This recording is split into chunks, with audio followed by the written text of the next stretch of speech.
नमस्ते दोस्तों, मैं हूं पूजन जोशी और आज आप देख रहे हो हमारे चैनल में आईपीसी की सेक्शन 299 कल्पेबल होमिसाइड यानी कि आपराधिक मनुष्यवध। आपराधिक मनुष्यवध यानी कि कल्पेबल होमिसाइड समझने से पहले आगे की थोड़ी की ब्रीफ इंफॉर्मेशन हम समझ लेते हैं। तो दोस्तों ये है होमिसाइड। होमिसाइड यानी कि मनुष्य का वध करना, मनुष्य का वध करना, किसी पर्सन की डेथ करनी, ठीक है। और इसमें भी दो पार्ट है दोस्तों, पार्ट 1 और पार्ट 2।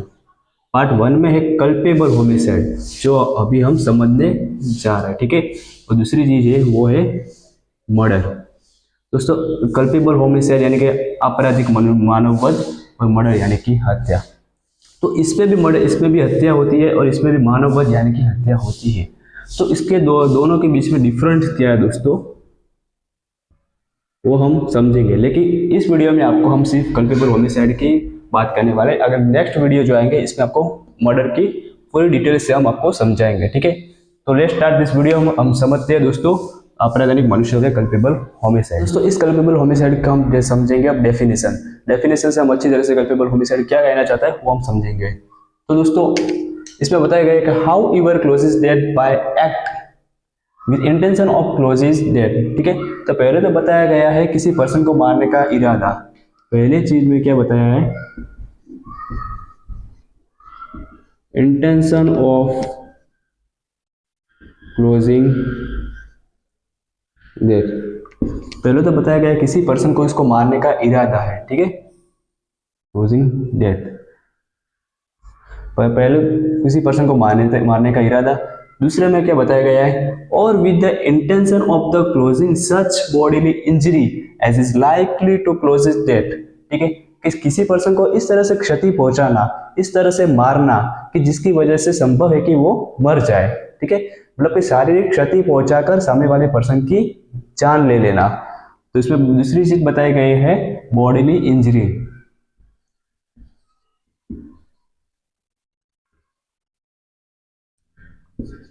तीसरी चीज क्या बताई गई दोस्तों, तो तीसरी चीज इसमें यह बताई गई है कि causing with knowledge that he is to likely by such act causing death. मतलब कि किसी भी एक्ट को करने से पहले कुछ का नॉलेज होना कि मैं इस तरह से ये एक्ट करूंगा, ये कृत्य करूंगा जिसकी वजह से वो मर जाएगा, मैं इस तरह से मारूंगा तो ये मर जाएंगे। उसको मतलब कि कोई नॉलेज होना, नॉलेज के साथ कोई एक्ट करना जिसकी वजह से सामने वाला पर्सन मर जाए। तो तीसरी बात है नॉलेज,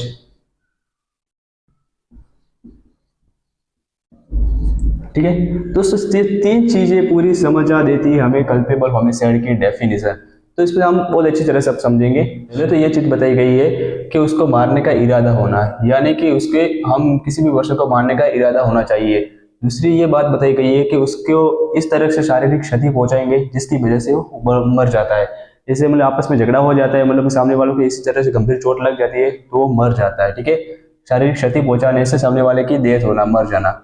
तीसरी जो बात ये बताई गई है, मतलब कि कोई भी एक सामने वालों को मारने से पहले हम उसको प्लानिंग रचना, कोई एक्ट करता है उसका पूरा संपूर्ण ज्ञान होना, नॉलेज के साथ एक्ट करना जिसकी वजह से वो सामने वाले की क्या हो जाए, डेथ हो जाएंगे। तो ऐसे ऑफेंस जो कमिट हो गए वो कल्पेबल होमिसाइड में कमिट हो गए। तो सर कुछ एग्जांपल ले लेते हैं जिसकी वजह से आप अच्छी तरह से पूरा कॉन्सेप्ट क्लियर आपका हो जाए, ठीक है। तो आइए समझते हैं पहले एक एग्जाम्पल से। इसमें है किसी पर्सन को मार देना, मतलब किस तरह से मारना है, उसमें भी बहुत अलग अलग टाइप होते हैं मारने के। तो पहले आते हैं intention of closing death. Intention of closing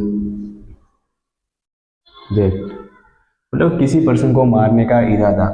तो किस तरह से मारेंगे तो कल्पेबल होमिसाइड आएगा वो हम पहले समझते हैं। तो इसमें पहला आएगा ए नाम का कोई पर्सन है और बी नाम का कोई पर्सन है, सी नाम का पर्सन है, तो लेकिन हम उसे एग्जांपल में लास्ट में उसका डिफाइन करेंगे। ए नाम का पर्सन को क्या है, बी नाम का पर्सन को मारना है, वो डायरेक्टली तो उसे मार नहीं सकता, तो वो क्या करता है, बी नाम का जो पर्सन का एक घर जाने का रास्ता है उस पर बड़ा सा गड्ढा खोदता है। गड्ढा खोदता है और उसे पता है कि 4 बजे भाई बी नाम का पर्सन है इस जगह से जाता है, ठीक है। तो उसमें क्या करता है, कमजोर लकड़ियां उस पर डालता है और बड़ा गहरा गड्ढा खोदता है, ठीक है। अब ए नाम का पर्सन को क्या इंटेंशन है, बी को मारना, उसको पता है 4 बजे इस जगह से जाता है, तो उसका तो इंटेंशन सिर्फ बी को मारने का ही है। लेकिन अक्सर होता क्या है, बी नाम का पर्सन उस 4 बजे मतलब कि उस टाइम आया ही नहीं होता, ठीक है। बी नाम का पर्सन उस जगह पे आया ही नहीं होता इस 4 बजे, ठीक है। तब क्या होता है, सी नाम का पर्सन उस टाइम पे आ जाता है, ठीक है। इसने प्लानिंग रची थी 4 बजे के बी नाम का पर्सन इस जगह से जाएगा, गड्ढे के ऊपर लकड़ी पर जाएगा और गड्ढे में गिर जाएगा, उसकी डेथ हो जाएगी। लेकिन अक्सर उस टाइम पर बी नाम का पर्सन आया ही नहीं होता, सी नाम का पर्सन आया होता है। तो अक्सर हो जाता है सी नाम का पर्सन इस गड्ढे से उस गड्ढे पर लकड़ी पर से चढ़ता है और उसकी गड्ढे में गिरने से डेथ हो जाती है। तो इन्वेस्टिगेशन में पाया जाता है कि ए नाम के पर्सन की पूरी कॉन्स्पिरेसी थी, पूरी प्लानिंग थी, ठीक है, उसकी मारने की। तो अक्सर ए नाम के पर्सन को किसको मारने का इंटेंशन था, बी नाम का पर्सन, ठीक है। पर अक्सर हो क्या जाता है, सी नाम के पर्सन की डेथ हो जाती है। ए नाम के पर्सन को मारने का इरादा तो था, लेकिन किसको मारना था भाई, बी नाम के पर्सन को मारने का इरादा था, ठीक है। लेकिन हो गई सी नाम के पर्सन की डेथ। तो ये जो क्राइम हुआ, इस क्राइम को हम डिफाइन करेंगे कल्पेबल होमिसाइड। ये जो क्राइम होगा कल्पेबल होमिसाइड, मतलब उसका इरादा सी नाम के पर्सन को मारने का नहीं, बी नाम का पर्सन को मारने का इरादा था। लेकिन सी नाम का पर्सन गलती से भाई मर गया, ठीक है। गलती से वो 4 बजे सी नाम का पर्सन आया बी नाम के पर्सन की जगह से, गलती से वो गड्ढे में गिरकर मर गया। तो इस एग्जाम्पल को हम बोलेंगे मतलब intention of the causing death, मतलब इरादा था बी नाम के वो, लेकिन मर गया सी नाम का। तो वो ये जो क्राइम डिफाइन होता है, ये कल्पेबल होमिसाइड में डिफाइन होता है। दूसरा एग्जाम्पल लेते हैं दोस्तों, जिसकी वजह से आपको और भी आपका ये कॉन्सेप्ट पूरा क्लियर हो जाएगा। एग्जाम्पल 2, दूसरे एग्जाम्पल में ऐसी चीज है, ये 3 दोस्तों है, ठीक है, ए बी और सी, ये 3 दोस्तों है, ये 3 फ्रेंड्स है। अब ए नाम का जो फ्रेंड है उसको मारना होता है बी नाम का फ्रेंड को, ठीक है। बी नाम को फ्रेंड को मारते हैं, डायरेक्टली तो नहीं मारता। ये तीन एक बार क्या जाते हैं जंगल में, ये बड़ा सा जंगल होता है, इसमें शिकार करने के लिए जाता है, ठीक है। जंगल में ट्री तो दोस्तों होता ही है बहुत सारे, आपको पता ही होगा इतना तो।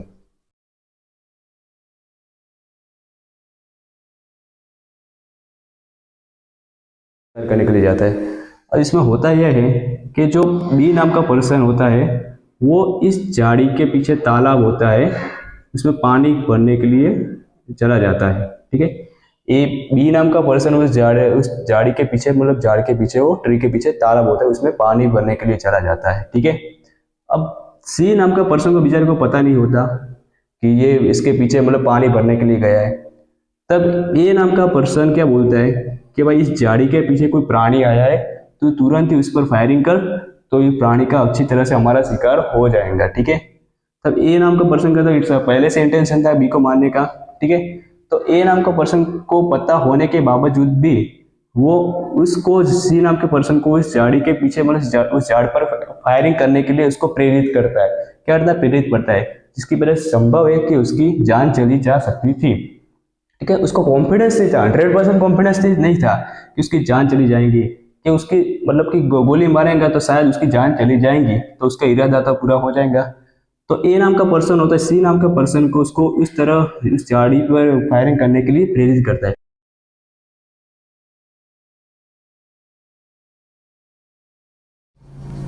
क्या हो जाती है, डेथ। बी नाम के पर्सन की डेथ हो जाती है दोस्तों।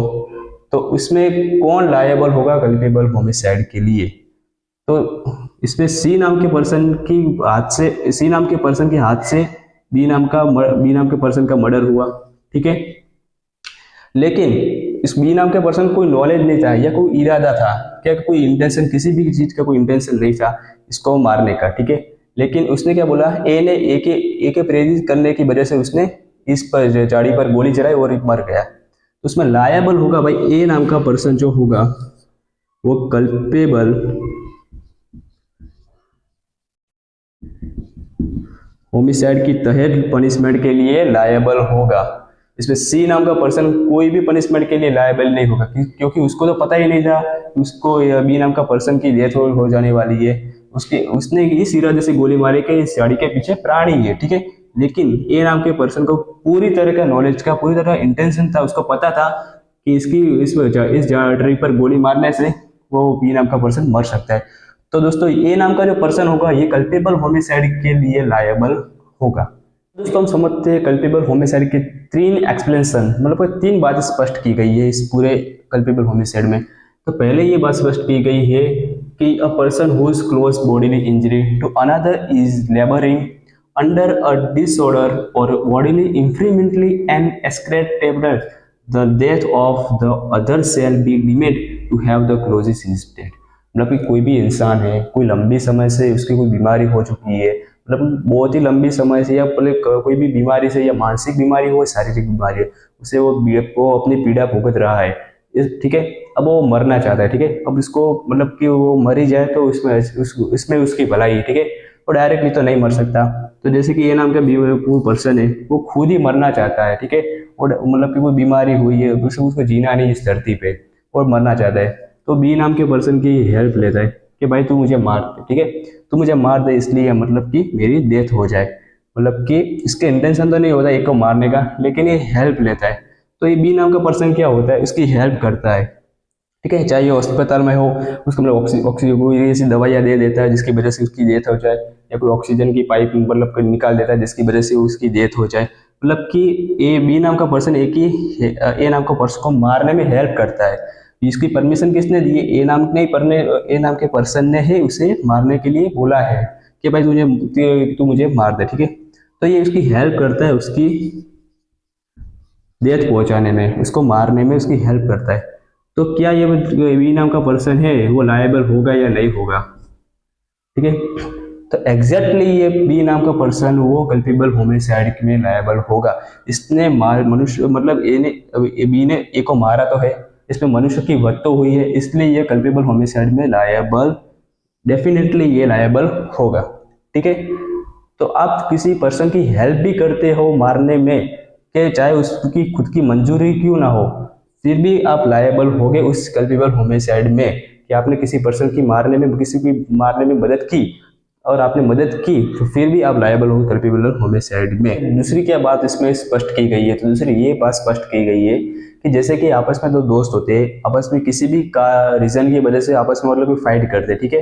अब फाइट में मतलब कि दोनों का इंटेंशन तो नहीं था, मतलब कि एक दूसरे को मारने का तो इरादा बिल्कुल नहीं होता, ठीक है। लेकिन ऐसे एक दूसरे को मतलब कि ऐसे फाइट होती है, और फाइट होती है और गलती से मतलब कि बहुत ही गंभीर वाली ऐसे चोट पहुंचे। मैं एक एग्जांपल आपको ले लेता हूँ। ए नाम का फ्रेंड और बी नाम का, ये दोनों फ्रेंड है, ठीक है। अब जब ए नाम का फ्रेंड है वो बहुत ही मतलब कि शक्तिशाली है, ठीक है, और बी नाम का जो फ्रेंड है वो बहुत ही मतलब कि दुर्बल है, मतलब सिंगल बॉडी हम जैसे कहते हैं कि बहुत ही मतलब शक्तिशाली, ऐसा नहीं है, ठीक है, ठीक ठाक है। दोनों के बीच फाइट हो गई, मतलब कोई भी कारण, कोई भी रीजन की वजह से फाइट हो गई। अब मतलब ए नाम का फ्रेंड है वो बहुत ही मतलब कि बहुत ही घटिया तरीके से उसको मार रहा था, उसको चाटा मार रहा था, उसको मतलब कि मुक्का मार रहा था, और बहुत ही तरीके मार रहा था, जिसमें मतलब कि बी नाम का फ्रेंड को बहुत ही मतलब कि चोट लग गई, और उसको अस्पताल में एडमिट किया। कहाँ किया, अस्पताल में उसको एडमिट किया, ठीक है। अब ए बी नाम को फ्रेंड को पता था कि मैं मतलब कि उसने इसी प्रकार की चोट नहीं मारी थी कि वो मर जाने वाला है, उसको ऐसा नहीं पता कि मैं इस तरह से मारूंगा तो मर जाने वाला है, ठीक है। लेकिन वो बी नाम का फ्रेंड को मतलब कि वो इसकी डेथ हो गई, ठीक है, समझ लो उसकी डेथ हो गई। तब ये तो नहीं बोल सकता कि भाई मैंने उसको मतलब कि जान से मारने के लिए कोई इरादा तो नहीं था, कि मैं ऐसे ही नहीं मारा था। जैसे नॉर्मल वाली जिसको चोट पहुंचा रहा था, मतलब पहले ही गलती से ये मर गया, तो मतलब कि गलती तो आपकी हुई है भाई, तो आप इस ऑफेंस के लिए आप लायबल हो गए। फिर भी मतलब कि उसका इरादा नहीं है, ठीक है, लेकिन फिर भी गलती से दोनों की फाइट हुई, बहुत ही बुरी तरह से उसने मारा, वो मर गया, तो फिर भी वो कल्पेबल होमिसाइड के लिए मर्डर मतलब कि होमिसाइड के लिए लायबल तो हो गए। और दूसरी ये बात स्पष्ट की गई है कि आपस में एक दूसरे के मतलब कि फाइट होती है, और मतलब कि कोई भी वो लकड़ी से मारता है, बहुत ही गंभीर रूप से मारता है, वो जान से मारता है, ऐसा कोई इरादा नहीं होता, लेकिन मर जाता है गलती से, तो फिर भी आप लायबल होगा, कल्पेबल होमिसाइड के लिए लायबल तो होंगे। तीसरी जो बात उसमें स्पष्ट की गई है, तीसरा जो एक्सप्लेनेशन है उसमें यह बताया गया है कि माँ के पेट में कोई बच्चा है, और मतलब कोई बच्चे का पूरा संपूर्ण विकास नहीं हुआ है, ठीक है। मतलब कि कोई प्रेगनेंसी, कोई वुमन या कोई भी गर्ल कोई प्रेग्नेंट हुई है, ठीक है, कोई फ्रेंड गर्लफ्रेंड होते हैं, लिव इन रिलेशनशिप में रहते हैं, वो कोई भी प्रेग्नेंट हुए हैं, ठीक है। और मतलब प्रेगनेंसी की शुरुआत है, मतलब कि कोई बच्चा उसमें कोई इसका डेवलप नहीं हुआ, विकास नहीं हुआ है, और इसी दौरान आप जब कई बार नहीं होगा, कोई बच्चा नहीं होना चाहता, इसलिए एब्रोशन करा देते, क्योंकि शुरुआती हालत में आप किसी ऑपरेशन करा देते हो और वो बच्चा मर जाता है, तो उसमें आप कल्पेबल होमिसाइड के लिए लायबल नहीं होगे, ठीक है।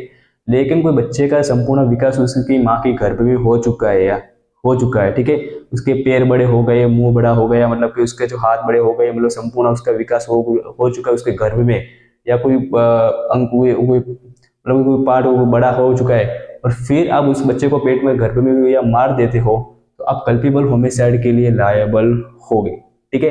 तो ये बात जो तीसरी जो बात है ये कल्पेबल होमिसाइड में स्पष्ट की गई है।